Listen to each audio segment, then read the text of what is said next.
Hola, boa noite. I'm not sure if you caught that. I'm just going to do that again. Check this out.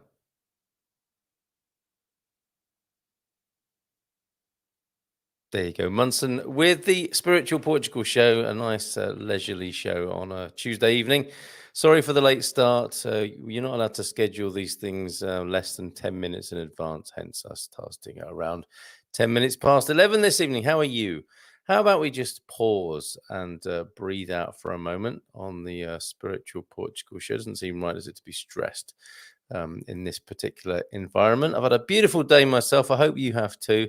So why don't we just take a moment to whatever methodology you use to calm yourself and to come into the moment? Why not just give that a go right now?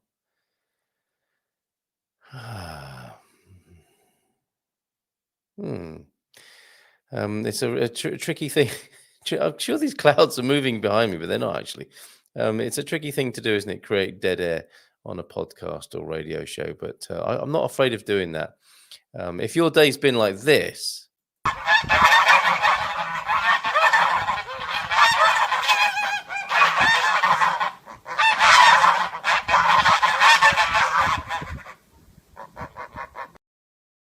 yeah, some people have had a day like that. Obviously, it happens, doesn't it? You're very welcome to be here and to be here now, and feel yourself in your body. Oh, I say feel yourself. It just sounds so wrong, doesn't it? Be easy in your body. Remember that you've got a body. Sometimes when we're a bit stressed, we don't even remember that we've got a body. We're just that brain on a stick, aren't we? Going about the place, preoccupied with all our thoughts, concerns, and worries. So, one particular conversational theme that we might consider tonight, talking of being preoccupied, is this whole conspiracy theory thing. Now, we've alluded it to this before, alluded to this before, me and Mrs. M, because I do joust a little bit with her and accuse her of looking at conspiracymums.net a little too often. And of course, really, it's none of my business. It's just a bit of fun between us. She can do what she likes. But I do have my concerns about the amount of exposure we put ourselves through when looking at the news, and particularly at the moment. I think quite a lot of people in what's called the spiritual or new agey movement might be looking at the bigger picture, or the picture behind the picture in the picture, and going to what we could loosely call conspiracy theory community sites, and getting quite caught up in what's going on in said communities. And it can be quite preoccupying, it can be quite upsetting, it can provoke anger and concern and anxiety even, can't it? And we can find ourselves quite consumed by these things. So let me know what you think about that. I've also today, if I can, I was just downloading the WhatsApp. I'm on Mrs. M's login on the computer, so all my usual software is hard to come by. So I might not be able to put up a picture of Alcabasa Monastery, where I was today. Absolutely beautiful. Talking of spiritual Portugal, a trip to Alcabasa is very well, I would say de rigueur. You should be doing that. I don't like to should on people, but I would say definitely. Whether it be from a spiritual angle or just a touristic angle, go to Alcabasa. And I was remembering a chap I met in my old job, that from where I was made redundant, which made it possible to move to Portugal. A guy called Laurie, and he was he was a miracle because he survived chronic diseases many times over. And he was a really nice bloke, and he was a carer for one of the people I used to work with on the accessible radio station that I used to run, along with a group of other people. And Laurie said to me, "Oh, I hear you're going to Portugal. You've got to go to Alcobaça." I went to Alcobaça, lovely place.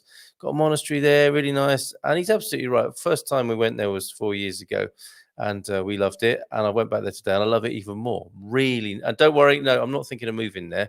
It's not San Martino de Porto syndrome. That might have been cured on account of moving back to San Martino de Porto. But Alcobaça, the monastery, spiritual Portugal, what relevance? This is another question for you. What relevance do churches, monasteries have within our spiritual realm and the spiritual reality of contemporary life? Is there something useful that churches and monasteries and convents and historical religious buildings. Is there a usefulness when it comes to your spirituality, your personal growth, your inner development? And I really have a love-hate relationship with all of these terms and words, but just pointing towards things. Let's not get too hung up on any of the nomenclature. So, how much conspiracy theory is useful and helpful? None, or you've got to be informed. Otherwise, you won't know what's going on, and they will get you. What's the relevance of old and historic religious paraphernalia within our contemporary spirituality? And arguably, you can only have a contemporary spirit. Well, it can only be now, can't it? I mean, in my view, if you're anything to do with anything that might be called spiritual, it has to be happening now, right? It can't. It's no good having had an enlightenment experience years ago, or having done this, that, and the other, all these sort of spiritual contortions many years ago. If you're going to be spiritually free, the only time to be spiritually free is now, right? Okay, so what are people saying in the comments? You can call in. Why not do that? I mean, I can give you the link, and you can. I've noticed that. Look, it's like that Bernie Clifton, isn't it? Your lips are out of sync. You say the nicest things, Mark Bradbury. Sounds Arabic. Oh, Alcobaça, absolutely right. All of the places in Portugal, Mark, and I will call you Brab from here on in. But as you can see, folks, his name is Mark on the screen there. Yeah, all of Algarve, Aljubarrota, Alcobaça, all of a Moorish origin in Portugal. Really, really important nexus point, or warring point, it has to be said, for the Moors coming up into Europe from the south into the north. From Africa and into the south of Europe. Jousting, yes. A little bit of borderline sort of passive aggression. Bullying, maybe. I don't know. That's for others to decide. Bon dia, Luisa and Kai. Up, Jim. I do love that profile pic of you on YouTube, Jim. What are you doing there? Are you addressing a conference there? I'm so keen to find out more about you and looking forward to doing some work with you. Breathing in, breathing out. Glad to be here. Yeah, don't forget, folks, if you do breathe out, to breathe back in again. Or even if you breathe in, remember to breathe out again, and vice versa. Nice, says Jim. That might be the little bit of anchoring or coming into the present that we partook of. Is that right? Forgive me and my grammar this time of the evening. But great to have you aboard, Jim, this evening. You or anyone else might want to phone in to talk about loosely spirituality. I don't mean to talk loosely. I mean to talk about spirituality, and I use the phrase spirituality in the loosest sense. Okay, that which is beyond our physical and mental. Let's go with that definition tonight. And what else? What else can we say about spirituality? Not pontification, not religion. Not that there's anything wrong with those things, but when we're talking about spirituality here, as far as I'm concerned, we're talking about ideas, insights, ways of being, behavior that actually sets you free. Okay. That gives you liberation. Otherwise, what is the point? Good evening from Mars Bonfire. Another cracking YouTube image. Love to see you here tonight, Mars. A lot of water's gone under the bridge, isn't it, in our lives and in our collective culture, I think, since we last connected. And there he is, one of his radio stations. Is that a Phonic? That looks a lot like Phonic. But it may well be Bay FM over there in the UK. And a very good evening to you. So where are you broadcasting from weekly at this moment? Coming at you from Marrakesh is Brab tonight. So yes, talking about Alcobaça, he's over there in Marrakesh. So Moorish influences abound tonight on the Spiritual Portugal show. But night from Simon Wright as well. Good evening to you, Simon. How the hell are you? Or should I say on the Spiritual Portugal show, how the heaven are you? You look very regal and suave with a slight greying to your beard. Thank you so much, Mars. Thank you for noticing. Was it a mosque? It's very much a Christian monastery. And I wish I could show you a picture. I wonder how I can do that. I wonder if I can send it a different way. If I post it up onto Facebook now, I wonder if I can then. Yes, I'll do that. I'll post it up onto my own timeline, and I'll show you, because it's worth doing actually, because it is a fabulous building, and it's a beautiful town. So what I'll do is, let me just post it up onto my timeline now. So those of you who do know me will see it, but then I can just share my timeline on the screen now. Actually do a few, couldn't I? Yeah, okay, let me share that one with you, and I'll do an interior as well, one with the kids. Yeah, I'll do a few shots of the Alcabasa monastery for you. Without any description or anything, just going to stick those up on my timeline so you can see what on earth I'm talking about. So I'll go to Facebook and I'll share those in just a moment. Let's come back to some more of your comments. Oh, I'm in Mrs. M's login, aren't I? Oh, I can still look at myself though, can't I? I will look at my own timeline. That's a bit bizarre and weird, isn't it? Doing that now, and we'll see if those Alcabasa pics have come up there. I'm loving these clouds. It looks like the opening sequence of The Simpsons, doesn't it, really? So let's see. Did that make it to my profile? Did a cracking video of the Atlantic as well today. It's been a lovely day. If you look at the Expats Portugal Facebook page, you will see. Why has that not come up? That's weird. Anyway, I'll come back to that and share those with you a little bit later on. But they are worth sharing. So let's see who else is here. Wolfgang, Wolfgang, and Victoria here. Sorry, I didn't recognize your surname there, Victoria. But Victoria and Wolfgang tuned in. They jumped on recently and we had a fantastic conversation, didn't we, a couple of weeks ago? So if somebody wants to do that again tonight, you're very welcome. Let me put in I'll do the invites into the comments, and then if you want to come on the screen and have a chat, let's do that. We're very open-hearted, open-minded, and open. Full stop. To if you want to join me, just click on that link that's gone into the comments now. But good evening to you, Wolfgang and Victoria. Conspiracy theories, attachments are hard to resist as they trigger us. We kind of like that, don't we? As well as not liking it. Tie that with many times a fundamental anger and scare, or being scared, and it's hard to take in different views. Oh, that's interesting. Okay, so it can also get us quite set in our ways as well, as we listen to the same things and have the same emotions over and over again. That locks us into a bit of a rut, does it, Jim? Is that what you're saying? That's fascinating. I was facilitating a 5-day workshop in Ghana for law enforcement folks. Look at that. That's the lovely picture of Jim White there. As well, and I was just thinking that Mrs. Emma's tuned in, but no, that's me using the Feel Good Conversation and Astrology platform to broadcast this without actually asking her. A picture of Mars bonfire. It was over 10 years ago. Yes, that we were on Phonic. The best radio fun I ever had was with you. Well, that's very kind of you to say so. Well, it was a laugh. I was listening to one of the shows I did with Monty, and you came up. You were commenting. I think you sent a message in. So thank you very much, Mars, for being here tonight and being there 10 years ago. It was fun, wasn't it? Looks like a fantastic building, very evocative of the past. Okay, so let's see if they've turned up on my time. I don't understand. I'm looking at Mrs. M. Oh, maybe she can't see certain. Mrs. M. I guess this is part of her interest in conspiracy theory. She's going to kill me. There are funny things afoot, aren't there, with Facebook? Is that you can't always see, and other people can't see what you've posted necessarily, unless it fits in with, I guess, two things: the Facebook technology and the what's my password now? I'm not going to say it out loud.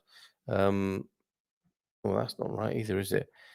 I'm struggling. I am really struggling to get Facebook. Oh no, I don't need to do that. Log in, is that going to work? How boring is watching a radio show with someone logging in live to Facebook? But it seems to be working. Thank God for that. Okay, where was I? They have. I wonder what that fragment of a conversation or a comment is there. Next time you log in, click your profile picture instead of using it. Okay. All right. Thank you for that, Facebook. Thank you for it's all well meant, isn't it? All this stuff that delays. Okay, now I can do it. Let me bring these up onto the screen so that you can see what I would call spiritual Alcabasta. Alcabasta to me is like the Bournemouth. Chucking in a bit of Portugal information here as well, but it's like the Bournemouth of the Silver Coast, I would say. And here's a picture of Alcabasta now. The monastery, how about that? And this is a little bit of a squeezed kind of fisheye view of it, but isn't that lovely? Look at that sky as well. And then inside, sense of scale. I'm not even included the ceiling in there, but you can see the kids just to give you a sense of scale there. It is absolutely beautiful. It really is. And I don't know what the counterpart of phallic is. Is it Volvic? I mean, that internal architecture looks Volvic, if that is the right word, right? Or am I the only person who thinks that? And there's another view outside with that beautiful Portuguese blue sky again. I couldn't help but capture that and that lovely sunshine, the autumn sun. And there you go, kids going up the step towards the monastery there as well. And that view of the outside again. So Alcobaça, thoroughly recommend it. If you want to come to Portugal, or if you're in Portugal and you haven't been to Alcobaça, it's a must do thing. But what is the relevance? What is the relevance of these spiritual buildings, this old sort of religious architectural paraphernalia? Can it still help us? Is it useful? I mean, personally, I do love to go into a church, and it's a mixed. I mean, the whole thing for me about this is if you start thinking and you're getting, as Jim put it, if you're being triggered or opinionated, you're not really in the now, are you? You're working on old ideas and judgments. And again, there's nothing wrong with that, but we can't claim to be in the here and now if we've gone off on our stuff about religion.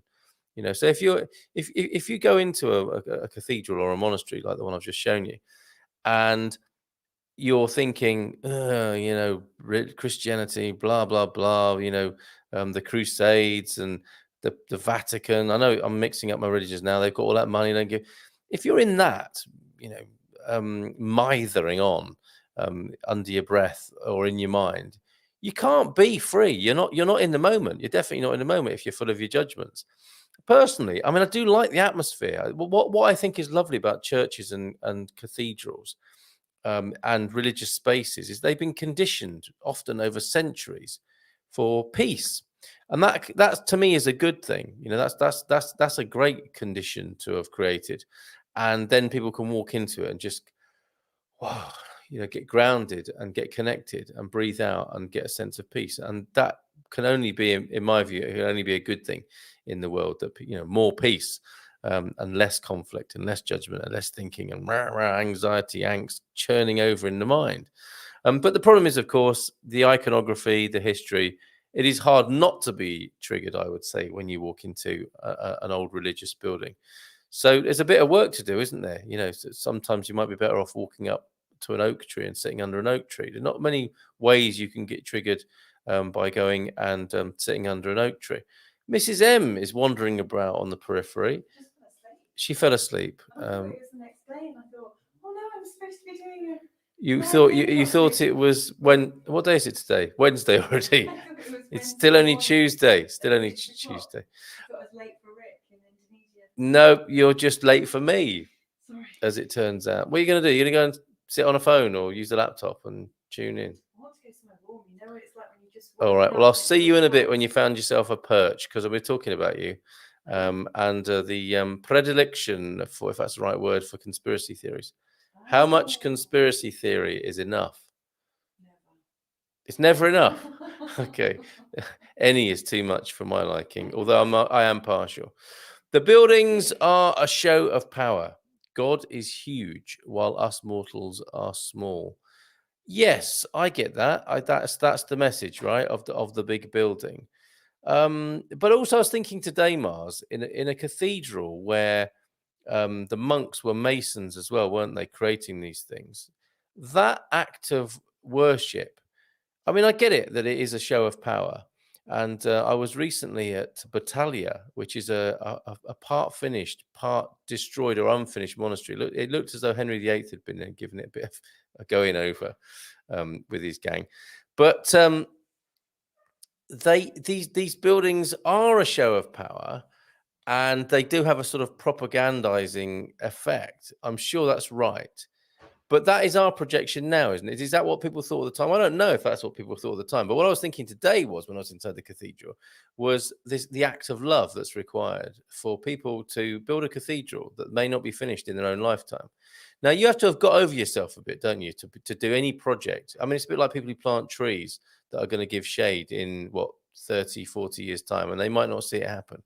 That shows, I think, a level of detachment and unselfishness, and maybe that's what was at work. I mean, we've got such a dim view of religions, haven't we? Often, and many of us, even the spiritual, even there are Christians who look very badly on the church. Because they're alive with the Christ message rather than going through all the middlemen and the industrialization, the industrial church. So I understand people's beef about that. And I think also people throw the baby out with the bathwater. So there is much to commend these buildings, in my view, and they are very beautiful, and they are arresting in the sense that your mind is arrested. It's so breathtaking and so awesome that you stop thinking for a moment. And to me, again, that can only be a good thing. So when you say God is huge while us mortals are small, I mean, are you saying that's a good thing and that's a good message? Or are you distancing yourself from religion, putting that all in with religion, and that's the message that's being given by the religions, is God is huge and you're small and insignificant? I wonder. Sorry, what was that? The laptop is in a green bag somewhere out in the hallway there. There's a little insight for you into domestic life here. I feel that the about of devotional worship done in sacred spaces add to the awe and psychic patterns in those buildings. Okay, so Victoria, I'm taking that as an agreement there. Yeah, and anywhere, I think any space that has been peaceful and loved, is that a bit like well-loved people as well? They're quite lovely to be around, I wonder. I don't know. But yes, things happen, don't they? When we condition things, when we sort of stroke them energetically or give them thought waves, stroke them in that way, there's a result, isn't there? Things aren't standing still. Things are always in a state of spiral or flux. So these inputs that we give with our prayers, and we all pray, let's face it, or our intentions or our wishes or our thoughts and judgments, that's doing something. So, I mean, maybe that's why it's so difficult being, the greatest of celebrities in the world, is because loads of people are thinking about you, and not all of them are thinking good things. But hopefully, and that's why PR is so important, isn't it? Is that more people are thinking good things than bad things, and if that's the theory you believe in, that we live in some great big energetic soup, and it's a battle. It's an energetic battle. I believe that's the case. Jim White saying churches and monuments are not per se appealing to me until I realize they represent our human search for meaning. And I feel that in how that sentence changes, and our connection and our willingness to expend massive energy for it. So yeah, I get it on a rational level, Jim. Perhaps you know what churches and monuments are about, and they look like quite dead and static things. But then when you kind of read into it a bit, or you begin to you go into your deeper understanding of it, it is a more positive thing, perhaps. That's certainly the meaning I'm giving to your comment there. Thank you for that. Arundel near Brighton. Yes, I think. Oh, yes, I've been there. There is a huge castle, but also a huge church that is slightly higher than the castle, just to let people know that God is higher than the human being. So again, the religious propaganda, I think, is the point you're making there, Mars. Do you not have the odd religious experience yourself, being in a church? And I mean that in a good way. I mean an elevated and open and transcendent sensation or awareness when you're in such a building. We don't have to go with our judgments, do we? And our first thoughts, just as Jim is describing there. As we understand, as we go into our understanding or connect more broadly and openly than our judgmental, rational mind might allow, maybe something beautiful can occur. Maybe that's what's happening for Brab in Marrakesh at the moment. And new cultures can do that, of course, as well. Tell us more about Marrakesh and what that might be like as a spiritual experience, if you will, Brab. Okay, yeah, Arundel, we've done Arundel. I used to go to my parents, that's what I'm remembering now. It's Sussex, isn't it? We seem disconnected from the nature and obligated to those systems that sustain us, our loyalty in exchange for our freedoms from tyranny. But this contact covenant is being tested by the top 1%. That's a fascinating. So that brings the two themes together tonight, and they needn't be the only themes, folks. If there's something else you want to talk about that's in any way, and even rather tenuously connected to spiritual Portugal, let us know. But conspiracy theories and old religious buildings, Simon seems to have brought the two together here in this comment. So disconnected from nature and obligated to the system. So we gave up our free rangeness, yes, our free ranging, you might say, in exchange for systems that protected us, right? That might have been a king, mightn't it? That might have been a religion. That might be a job these days, mightn't it? I mean, that's the closest thing these days that some people have a sense of belonging and support, but you have to kind of pay a price with your time and effort, don't you? And then you get wages and security, possibly. So yes, our loyalty in exchange for our freedoms, and of course, yes, when you go to work, if we use that analogy of the job as the modern, I mean, tyranny is too strong a word, but yeah, as the modern bondage. The exchange we might have made with a religious organization or a king previously. If we do that with the job, we are giving up our freedom, aren't we? Contracting and going in. And I think that's interesting that you say that last part, that is that contact or contract? It might be the contract covenant, mightn't it? We will do this for you in exchange for this. And it looks like, yes, the top 1%, if we are to believe in that, or I mean, I'm interested to know what you mean by the 1%. Hold on a minute. She looks like she's sat in a teepee here with a rug on. Let me just a moment, Simon. Where are you? Oh, you're in the kitchen. It does look cold in there, has to be said. And Yeah, that's it's a bit cold. that's You know when you've just hello everybody. When you've been asleep, like snuggled in bed next to some small children, and you've all been cuddled up, and then all of a sudden you wake up. Where did Carl go? Love? Oh, he's been kicked out of his own show. I still hear you through the kitchen wall. It's fine. I just wanted to get my lip sync right. But I've woken up and I'm just feeling a little chilly now. So here I am. I look ghastly pale as well under this light. It's not very good. Never mind. I'm here. Hello, everybody. I think I've got the best of it tonight, haven't I? With my life, I feel like I should swap with you at halftime, maybe. Yeah. So what do you think about it? I was fessing up to saying that I think conspiracymums.net, this little joust and jibe and joke that we have. Yeah, it's very childish. What looking at all that stuff, or me making comments about it? You making comments. I don't make comments. I don't go, oh look, there you are with your sad boys club looking at LBC, listening to LBC radio, or I didn't really take the mickey out of you very much. When you did the boys club, or what's it called on Friday night? The man cave, that's right. But your language is quite dismissive, obviously. I mean, even though you didn't say anything, what you've just said there gives me a pretty good idea of how judgmental you are. It has to be said, right? It doesn't have to be said. I've just said it. And Brab's absolutely right. The lip sync's all over the place tonight, so I'll just carry on as though we're having a conversation without worrying too much about that. But yes, with the this is interesting. I'm sure you'll have a view on this. This is human beings throughout the ages, it would appear. If I understand this right, the contract covenant. We would have given our allegiance to a king years ago.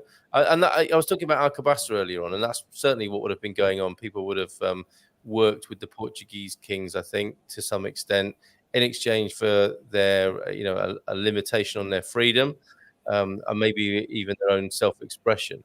And these are the bargains we make as human beings, right? Some people would have done that and still do that with the church.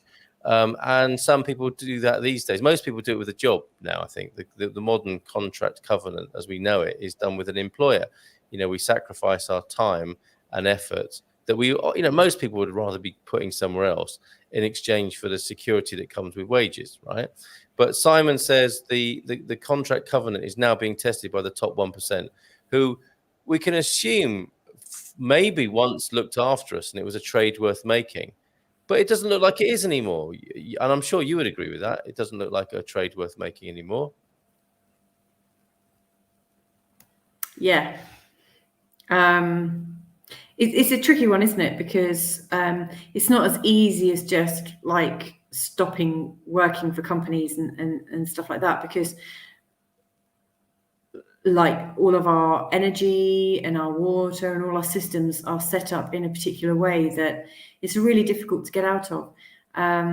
We had some lovely friends who set up their own very sort of like off-grid house, and they had their own electricity, and at some point I think they were making more than they were using, and they had the opportunity to give the excess back to the grid, and they said they were happy for it to go back, but they wanted the value of their free energy to be given to somebody who didn't have any energy. Am I Jeff now? Sorry about that. And they couldn't give away their free energy via the energy company to a family in need. And yeah, I think that's really sucky, you know. So yeah, I don't know. It's very difficult to opt out. Obviously, I'm more of the opting out type than I am of the, you know, let's stay in, let's be controlled. I don't like the fact that, you know, when you're living in such a way that it looks like you're living at somebody else's expense and they're looking after you. I don't like the fact that you have to, or you're encouraged to adopt their morals and their standards and expected to just agree with those. There's something wrong with that, I think. You know, Well, this is very central. like, what is it to be sovereign? What is it to be a human being? Is it to have our own choices about what our beliefs are?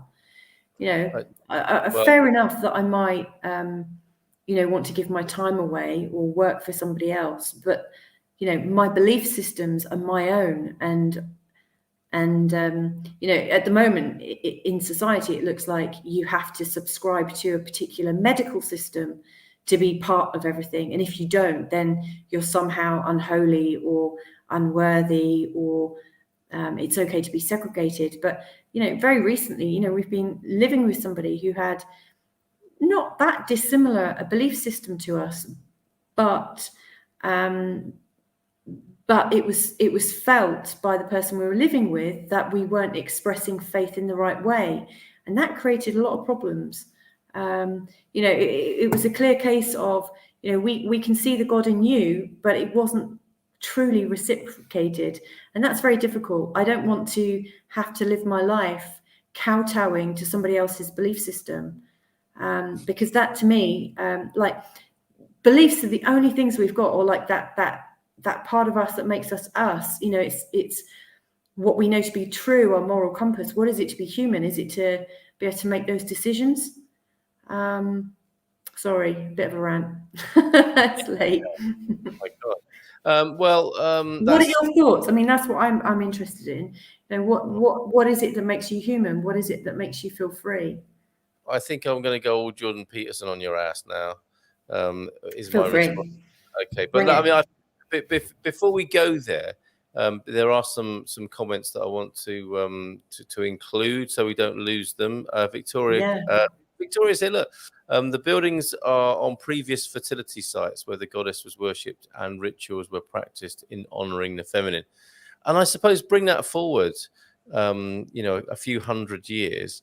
And you will see how churches are then deconsecrated and turned into pubs or houses.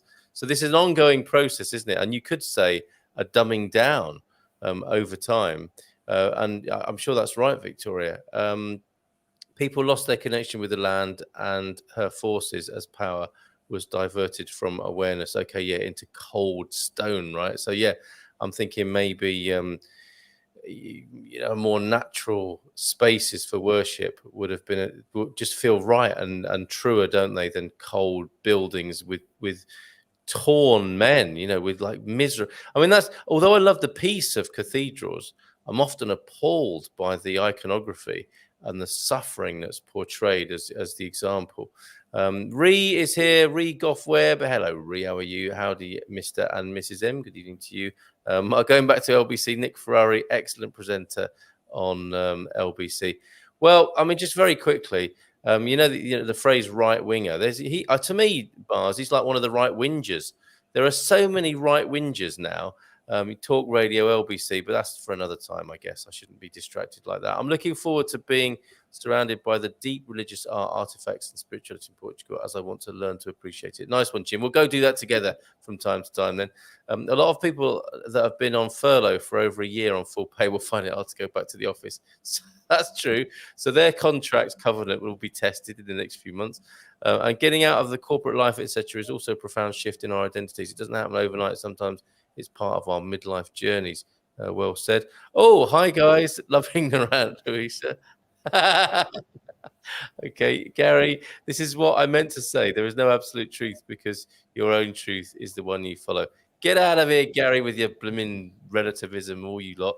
I'm gonna come right back on that in just a minute. However, this can change with your life experiences. Thank you for joining us. You know tonight, what? I love having the freedom to be able to change my opinion. Again, I totally agree with that, Gary, because surely to be human and to be sovereign in yourself gives you the opportunity to change your mind, and of course we change our mind because we're experiencing life all the time, and you can't do that when your ass is like signed up to a bigger thing that forbids it. So I'm all for that, and I have changed my mind and my beliefs based on my experience, and I think that's something that makes us absolutely human, because we can reflect on what's been going on. Well, I really love that. And hey, Kimberly, and hey, everyone. I feel the room is closing in on me now, but I've got to say, if it's changed over time, it can't be the truth, because the truth never changes. It depends on your definition of the truth, because if you're talking about the truth, what is at the beginning of everything, or are you talking about our truth in the moment, like situational ethics? I mean, are we talking about the truth in the moment? I mean, you reserve the right to make up your mind in the moment and to change your mind. I know you do, because you do it all the time. Like we make arrangements to do things, and then you say, that doesn't really feel right for me at the moment. And I'm like, oh yeah, situational ethics, Carl Munson. God, you make and me sound like... Of course you can do that. I do that so rarely, honestly. But anyway, it's not about me. I'll come back to this. Well, I mean, there's a truth. Naked dancing in the woods is always best. Of course. It goes without saying. But thanks for saying it anyway. I agree about and it's funny you should say that just after Gary's, because he's known for that. Naked dancing. And I don't know there is photographic evidence of Carl doing that, actually, which came out on my hen night. I don't know where that photo went, but no, nor do I. I agree about the kowtowing. How do we recognize our common humanity and let our belief be okay and our own? Lots leave organized religion because of judgments. Because of the judgments inherent in some. I totally see that, Jim. Yes, I think following on from what Jim's saying is my observation, this is just my observation, is that we've been I was going to say we've been educated out of being able to make up our own mind and realizing that it's okay for us to have our own sort of like morality or our own feelings about things. But actually, I don't think we have been educated out of it. Perhaps we've never had it. Like if society was to collapse tomorrow, are we ready to self-regulate right now? I'm not entirely sure we are. I think there are some who would be ready for it, but I think for most of us, we'll really struggle because we're used to an outside power or an outside authority governing how we behave. But I actually think there's something quite beautiful about knowing how you feel about something and still being able to make it work with neighbours who maybe have slightly different feelings. And I don't think we'll ever prove that to ourselves until we're in the situation where we have to explore that.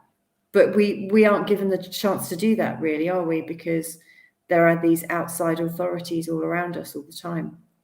So who knows? I think humanity is like a teenager at the moment. We're finding our way, and we're getting ready to leave home, sort of like on an evolutionary scale. Who knows? I mean, what were you like when you all left home? Yes, I was a bit of please. a drifter, had lots of fun. I Send, don't think I send, deliberately hurt people. yeah, send in pictures of when you left home. So yes, sovereignty is freedom of choice. There's a lot there. I don't know where to begin. Quite frankly, yes, Victoria, that is what is missing. Is that the naked dancing in the woods in a lot of over masculinated and devoid of the Asherah God's partner, if I've got that right. Truth is subjective, says Victoria. I would say truth is objective, but then I would, and I'm feeling more and more like a fart in a spacesuit every time I speak tonight. Fixed Hey, isn't there a versus ghost story about that? Kate. What? Kate Baxter. I thought you were talking about that. Yeah, like Fixed, a fart ghost. right? We were talking You about might, ghost farts and her new you might story. have, you might have to put that in context, or do you just want to leave that hanging there, as it were? I think you should put it into context because you were the one that read it. You let it out. Smelt it, You dealt it. smelt it, dealt it. Fixed versus growth mindset is a fundamental brain-based perspective and reflects on how we show up. Okay, is the glass half empty or half full, says Jim. Gary, loving this. Thanks, everybody, tonight. Life gives us the ability to adapt over time. Absolute truth should, in theory, never change, but things change all the time. Things do, but the truth doesn't. Gary, sorry, that's me interjecting before I've even read to the end of your comment. This is where we find the truth closer to what we feel is right. Oh man, come on, we can't be basing truth on feelings, surely not. Kimberly Jones, I don't think there is a gradual process of autonomy and self-sourcing. In my experience, it only happens when we get to fall on our ass with no safety net. Yeah. Well, that's good enough, isn't it? Well said. I suspect that's aimed at you, Mrs. M, rather than me tonight. Who knows? Maybe. Gary Austin, for the record, I've never danced naked in the wood, and that's an absolute truth. But like all truths, it could change, right, Gary? Very Yes. clever. However, tomorrow that could change, possibly. Yeah, and also, yes, I am responsible for starting that rumor about Gary in the woods, and I've got mixed feelings about it. You know, if we're talking about feelings here, on the one hand, I feel bad that I started that and made it up. And on the other hand, I still get a lot of fun thinking about it, even like tonight. So I'm sorry, Gary, on the one hand, but sorry, not sorry on the other, because it's been great fun to have that perpetuated over and for it to come up tonight, quite strangely and randomly too. Okay, so where were we? You said if society collapsed. I mean, I think society's already collapsed for one thing. So maybe it will change or increase or something like that in the pattern that you're speaking of. I think it collapsed a long time ago, or maybe it was never really in full form. For it to collapse from it's always been what it was. The rumor never did me any harm. Blue skies, nothing but blue skies. Yes, Victoria. But it also does look like The Simpsons. It does look like the beginning of The Simpsons, doesn't it? And if you want to see a blue sky, if I can just show you one more time the picture of Alcobaça. We're talking about the relevant religious buildings now in our current age, and also how much conspiracy is enough. Just quickly then, blue sky. Look at this, Victoria. This is what you're going to be seeing in a few days' time. Come up as far as from Moorish Algarve to Moorish Alcobaça, and you'll see that blue sky right there. Isn't that fantastic? Yes. How's it going, Victoria? Okay. So, what was I going to do? Why was I going to go all Jordan Peterson on you? Was it because of this sort of subjectivity about the truth? And I know. Yes. What I wanted to say was that I just think sovereignty is a sort of aspirational thing, and we've always human beings will always have to kowtow in some way to something, and it's not like we're ever going to be free of that. I don't think people are going to be sovereign and free and roaming about like what are they called? The electrons or valent. In physics, these free electrons that are going all over the place. I just don't think our system is that system, from the very mundane through to the deeply spiritual. There's always a deal to be done, a trade to be done. So even in the scriptural understanding, even in the Eastern mindset, a lot of us Westerners here don't like the Western mindset, do we? And we find that we find the Eastern much more attractive and exotic. And I think it's said, isn't it, that we do a deal with God on our arrival here. So that's not sovereign either, is it? That's the first bargain. So maybe the question is, which deal do you want to do? Do you want to honor the deal you made with God on your arrival in this existence, where you agreed to? I think Wolfgang knows this, because I think we talked about it. But the last bit of the deal is that you would forget that you made the deal, which is really clever. And the first bit, what is that you would come to Earth to unfold, maybe. I don't know. Somebody else might be able to answer that.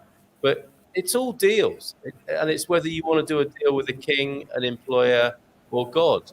And even the most dysfunctional people I know who are spiritual or religious, I have the most respect for people who give up to God, whatever their version of it is. Even if it's a right old mess, and I don't approve and I judge against it, I still love the idea that they're going to as direct to God as they can, rather than some earthly matter or earthly force. What say you about that, Mrs. M? I love what you're saying there. I think there's nothing more impressive actually than somebody that really kind of gives it up to God. And to me, like dancing naked in the woods is kind of like a celebration of just being spontaneous and free. I really like what I'm reading some of the comments as they're coming through. And I really like what Kimberly was saying, sovereignty is an inner state.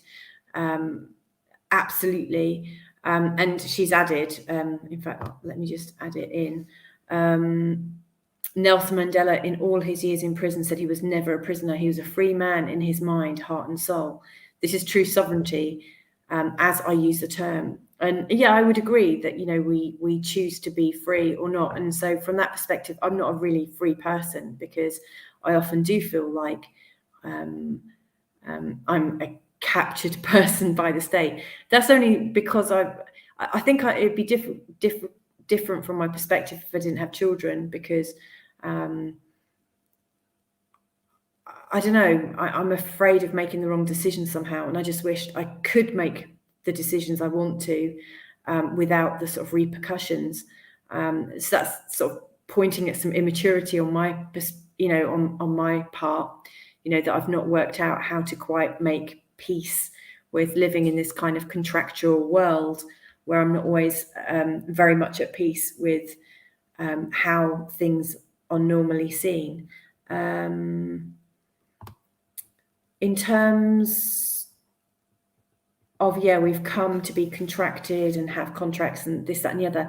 I don't know if we can really answer that question, like whether we could be sovereign or not, because we've just never had the opportunity to really demonstrate it, and none of us can actually go back in history to a time when there hasn't been anything governing how we live and telling us what's right and wrong. And like right now, our medical model has been told to us and taught to us, and people think you're an idiot if you believe that like, if you just believe everything that you like, if you don't believe what we've been told, people just think you're an idiot. And that's sown, like there's reward systems in place for people that agree, and penalization, there's people are penalized if they don't agree and don't comply. So our behavior and outcomes are really linked in. I don't think we can go back in history far enough to prove whether we can handle the responsibility of our own lives or not. And because we don't actually know anyone personally that probably has done it, it's really difficult to say how we'll fare. But I'd like to have a go. And using what Kimberly's saying, the only way I can have a go is to do it in my own mind and Well, to that's really right. achieve true freedom. And maybe that's the best we can hope for. Well, does anyone fancy feeling sovereign now?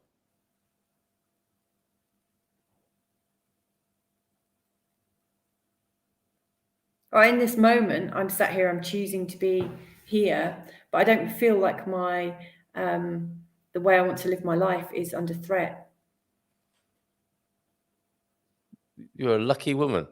Yeah, I am actually. Mm, I yeah. really am, because there are people right now who are in a much worse off state. True. It would appear. Victoria, self-realization must happen before sovereignty. Otherwise, there is a level of confusion regarding who is. Yes, It's that's a good brilliant. point. I love Look, that. if I may, and I'm taking a bit of a risk Cool. here, but this is when you were giving birth to our most recent child, or our Mm, most recently arrived child. I'll put it that way.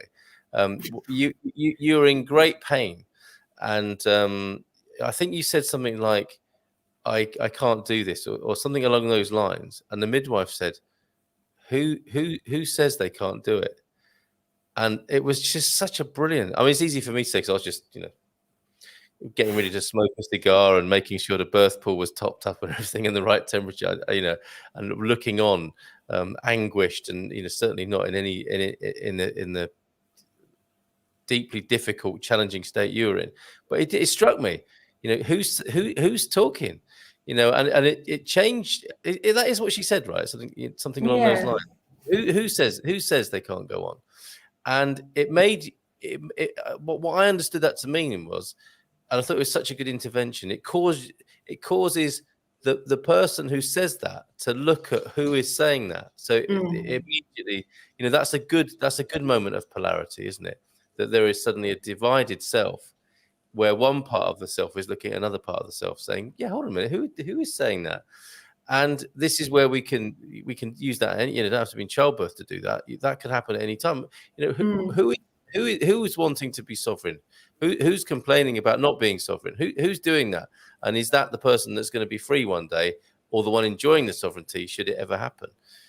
So that's a very good, a great sentiment, insight there. That the realization must occur before the sovereignty can occur. Thank you for that, Victoria. Jim White's got a great manifesto. We'll join this political party or spiritual party, or whatever it is, Jim. Dancing naked in the woods around the forest altars while meditating on the latest conspiracy theory. Wow, what a good time. Wash hands, I think, is not a COVID comment. It's an emoji that doesn't show up. Jim's not being a COVID police there.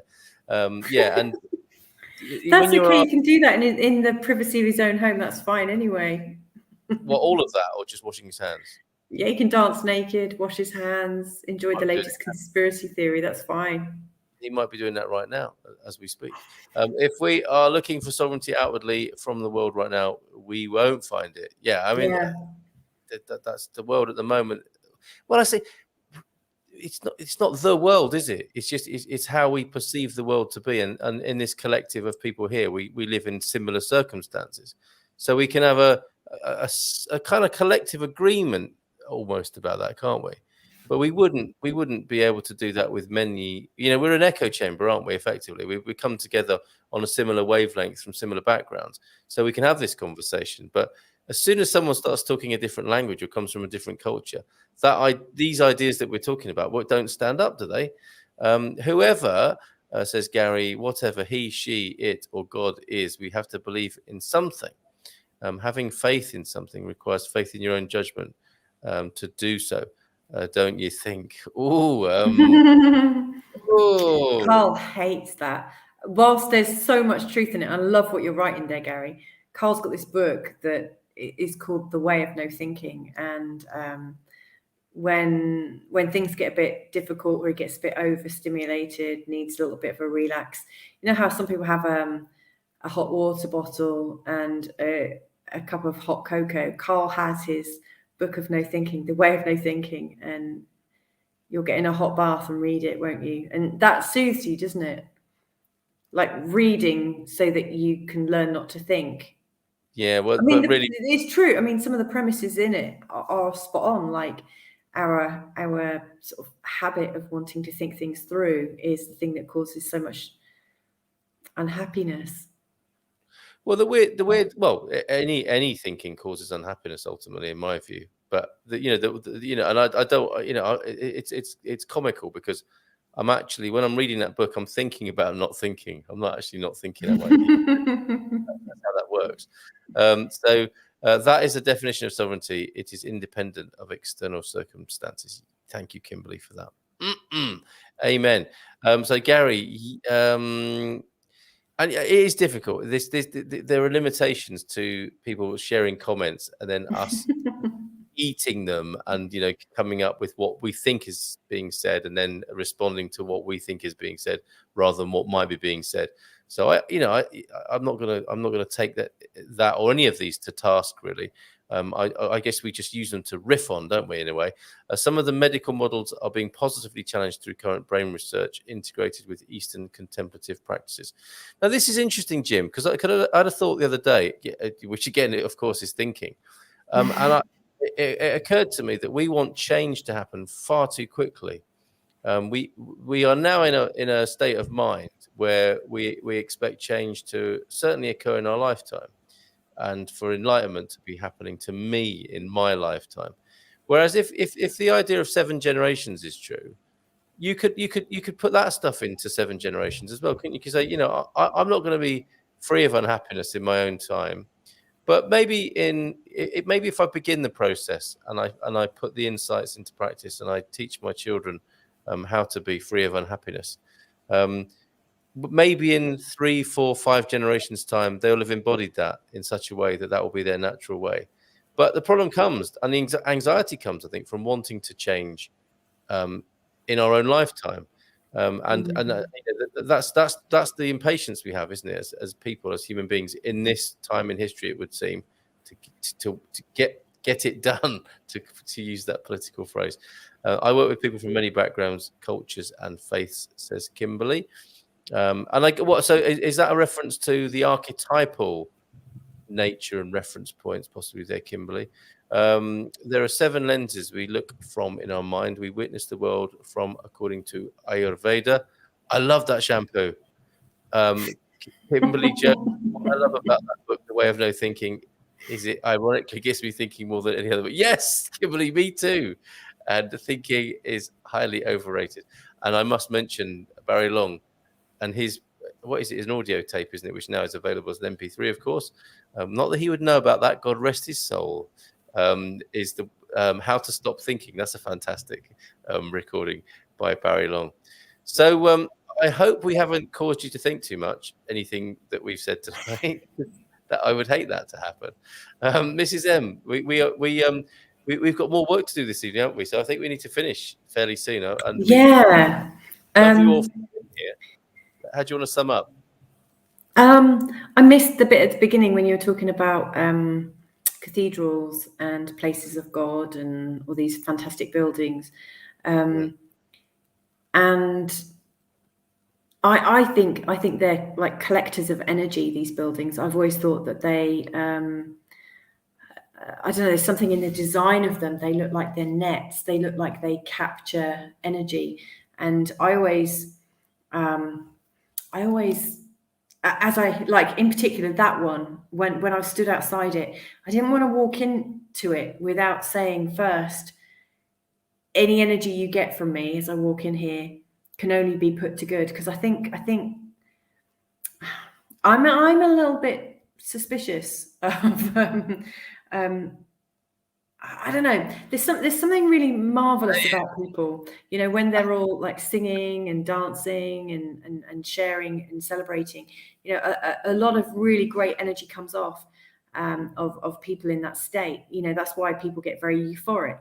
But then in some places where religion is expressed in a slightly fearful way or in a sort of penitent way, I think it brings up a feeling of guilt, like a cloud of guilt or this, that, and the other.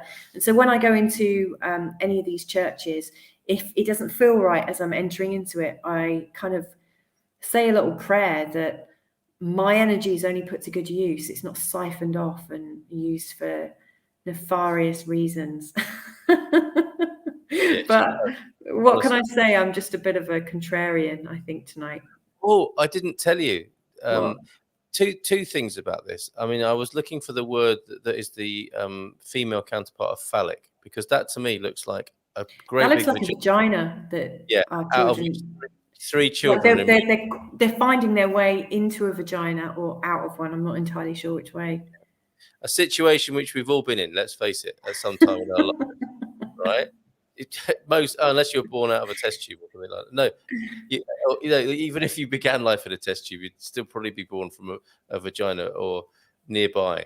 I'm getting myself in a bit of a pickle with this. But the point is, it's a sign, isn't it, that we live in quite a phallic society when we've got the word phallic, but not its female counterpart, as in labial or vulvic or yoni-esque or something like that. There is a word, I know, but it's just not as well known, is it? Well, isn't that because like nature is like labial?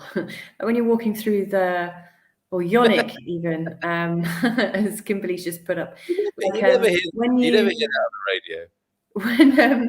when you walk through the forest, it feels like you're like walking through the moist, Big hair. yeah, like the moist, Oh my God. loving space, and it's holding you. You know, it's like holding you tenderly, and that might be where Gary is like dancing through like the forest vagina. He never did that. He never did that. It's just a rumor. But you know, the buildings that we make tend to be very phallic. But I think nature is like, you know, we came back from town today from, like, we used the coastal road. But even that is kind of vaginal rather than phallic, you know, like the bits of what was it lining the road, like little pubes like sprouting. What was it? You're tired, aren't you, love? Let's get you I'm to so bed. tired. I really am tired. Okay. But like it was beautiful, like driving down that road, you know, like you just had the waters, like coming back tonight, we just had this beautiful dark sky and this like the starlights coming through. We had our favorite music on, and it was really kind of reverent, and there was just something really beautiful and feminine about our drive home. Yes, dark and inviting. And Yes. that's a comment Jim made before you started talking about roadside pubic hair. There. Thank you for the nice discussion. But the other thing I wanted to say, and it's so okay. Well, on the one hand, phallic is a well-known word in our culture. Yonic is nothing like a wild bush. Come on. You know what, Gary? It made our noses drip. You know, because this Silver Coast, like if you drive around like San Martino de Porto or Caldas de Rainha, at night time when the sea mist comes in, it makes everyone feel a bit damp in the throat, and it makes your nose. Yeah, so we're all drippy nosy, but yes, it was slightly moist and fantastic. This is invisible. Maybe that's why the word phallic and protrusion is obviously, the yang is obviously more obvious to us, isn't it? Especially in Caldas de Rainha, where you can buy a porcelain phallus, but you can't. But interestingly, Yes, you can. I've never seen a porcelain vagina for sale. Not that I'd want to buy one.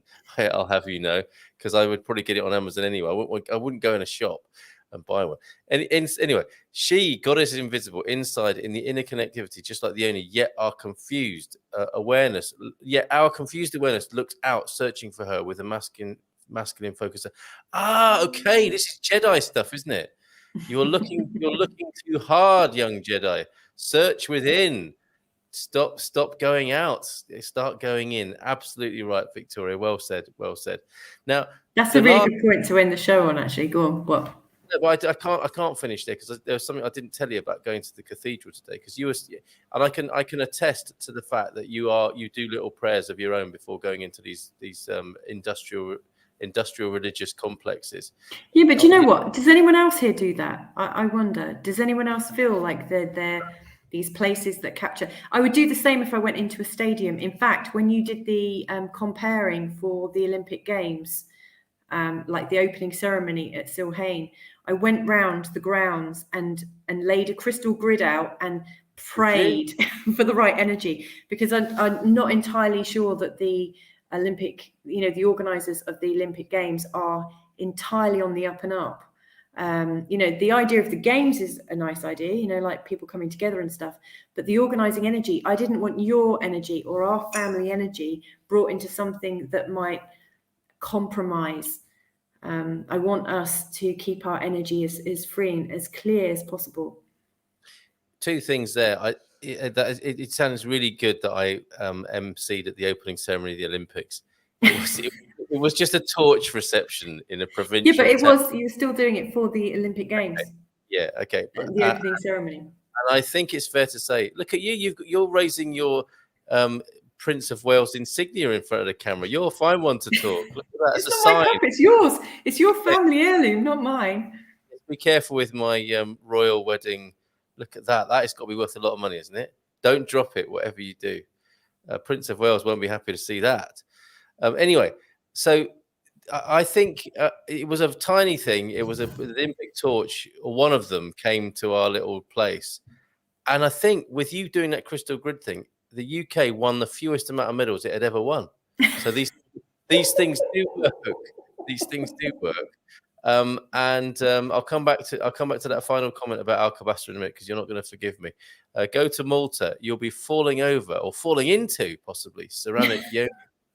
Let's book a holiday. I thought I was happy here in Portugal, but I feel a sudden urge to go to moist Malta now. If I get a cold, sterile vibe, I will not enter. Yes, that's good dating advice as well, isn't it? I think. I do set my intention when going into any patriarchal institution or building. Well, that's pretty much most buildings then, Kimberly, in this day and age, I think. Do you know what? It's really good to know that I'm not on my own, and that the feminine intuitive wisdom vibe is, no one's ever taught me to do that. That's always just what I've done, and we're all doing that in our own way. Interesting. Yeah. It is great that the women, the sisters, are doing that stuff. We each learn from our cultures while building faith through exploration, experience, and diversity to transform our ideals. So true, Simon. You kind of we are products, aren't we, of our environment, and then we riff on the themes, don't we? Improvise on the themes, and some of us go further off the path than others, and at different times, of course, as well. Now, you do a crystal grid, a few Hail Marys or the New Age equivalent, etc., to protect yourself. I'm straight in there, lighting candles, squashing 5-cent pieces, doing every possible thing I can inside the monastery there. And on my way in today, I got pointed at with something, an electronic device. So I went to go in there, and this bloke he kind of gestured to me to hold out my hand. And I don't know what he did, but he pointed this thing at my wrist and then waved me through. So, is he checking your temperature? Yeah, I believe so. I didn't ask. Cheeky man. Yeah. Well, there you go. I am now on the official satisfactory temperature list of the Alcobaster Monastery statistics of the 29th of September 2021. But what I thought was hilarious about that was I was walking around in there thinking, this is weird. They're checking people to see if they've got COVID, a COVID symptom, not because obviously they couldn't tell if you've got COVID or not. That's even if it exists at all, right? According to some people. But there they are, checking to see if you've got symptoms. As you enter a place of worship and faith where... Exactly. Yeah. I'm thinking, what would Jesus do here? Jesus healed the sick. He didn't check and then bar entry. Like, imagine Jesus sort of saying, oh, you're a bit, your forehead's a bit, have a hug. Oh, let me touch. Oh, no, I can't be with you today. You've got a bit of a temperature. Come back next week, or you can't come in. There's such a great irony in that, isn't there? There's a huge irony there. The temple of healing the sick, and there you go. You can't come in if you're too hot. Forests can seem very cathedral-like. Yes, Gary, especially when there's a lot of the same tree variety, almost slightly overwhelming, even scary to some people. Yes, especially when they're all the same. It's like a Stephen King novel in there, isn't it? That's why pine forests and eucalyptus plantations can seem a bit overpowering. Absolutely right. And not to mention that they can go up like torches in some sort of ceremonial burning as well. Yeah, like the Notre Dame. Yes. we not go Yes. there right now? Let's just say, let's Yeah, go you back to, can't, can you? I mean, let's has it finish. been rebuilt properly? Okay, all right. Oh, York Minster. You so you suspect it's not just old wiring, as they always say in these places. Let's just get finished on Jim's really nice comment that we had a nice discussion tonight. I can't. It's disappeared.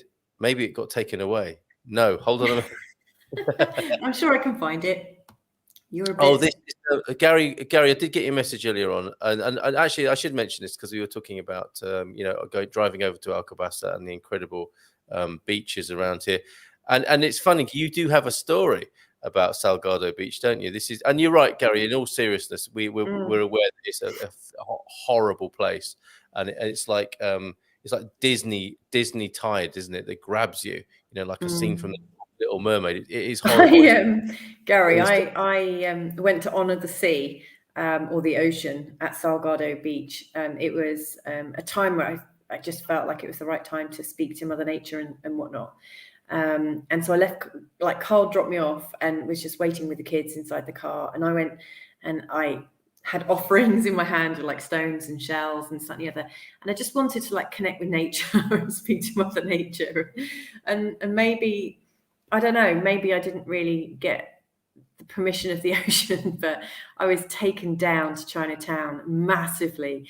All of a sudden, I was swept off my feet, fully clothed. And I'll never forget the power of nature. As awesome and as in control as we think we are as humans, nature always had the last laugh. It was almost like, it's almost like I was being taught a lesson in humility. So there was me, like, feeling in control, wanting to work with the energies of nature, and nature was like, yeah, have a bit of this, knocking yeah. me out. And then there was a load of fishermen that had to walk past. They watched the whole thing and they were absolutely wetting themselves. They thought it was hilarious. Not as wet So as you though. very beautiful, very Thank risky. thank you, Gary, for reminding us about that. It We is won't be swimming there. it's as though I think if it was Britain, it would be shut off, wouldn't it? It is perilous, and people have lost their lives. They've been taken by the sea. So thank you for that reminder. So true. Just highlights how Jesus. This is going back to being tested to see if you're too hot to go into a place of healing. But it's not a place of healing anymore. Let's face it, is it? So true. Just highlights how Jesus has very little to do with organized religion. Runs for cover. No, we're going to keep you here just a little bit longer, because the other thing about Alcobaça Cathedral is Pedro and Inish, I think, are buried there. And Pedro, the man who became king, his beloved Inish was assassinated by his father, for which he never forgave his father. So much so that when his father died, he had the body of his beloved exhumed and dressed, and sat her on the throne and made the court all kiss her, what must have been a rather wrinkly hand, or gloved hand, and jewelry. And he made them all pay the price. He sat her dead body up in the throne, and made them all kiss her, and treated her as though she was still alive. And it's in the most amazing Portuguese love story, at the top, in the monarchy. So an incredible thing, and an incredible reminder. That's probably one of the most beautiful things about Alcobaça Monastery, is that love story. I think the lengths he went to prove his love are a little bit excessive in the example I've just given, but certainly it is a great story of the power of love. And I feel a song coming on, but I'm not going to sing that right now. We will be back again, maybe on Saturday, if time and energy allow, but certainly next Tuesday. And we really invite you to join us. Come and join us on the screen. Suggest guests we might speak to. We're always happy to chat like this and have a nice discussion. I have found that comment, and we thank you for that. Thank you. Such a nice discussion from Jim. We're always able to have one of these, but it'd be nice to have other people on the screen as well, wouldn't it, Mrs. M? Yeah, definitely. All right. So we'll say goodnight to you now, and we'll see you real soon. Take care. Which one of these videos can I play as an outro? Oh, I don't know. Oh, yeah, you're in my brand. What should I do? Allow me. I won't do the health and safety executive intro. No, that's the High Self Expo intro and outro. How about like lighting the path? This is an advert for my business, mind, so forgive that. But That's a nice way to finish, isn't it? Oh, hang on, let's do this one first, because this has been a bit of a feel-good conversation, isn't it? So, Okay. anyway, lots of love to you all. Thanks for joining us tonight. Yeah. Ciao, ciao. Bye for now. Ciao, ciao.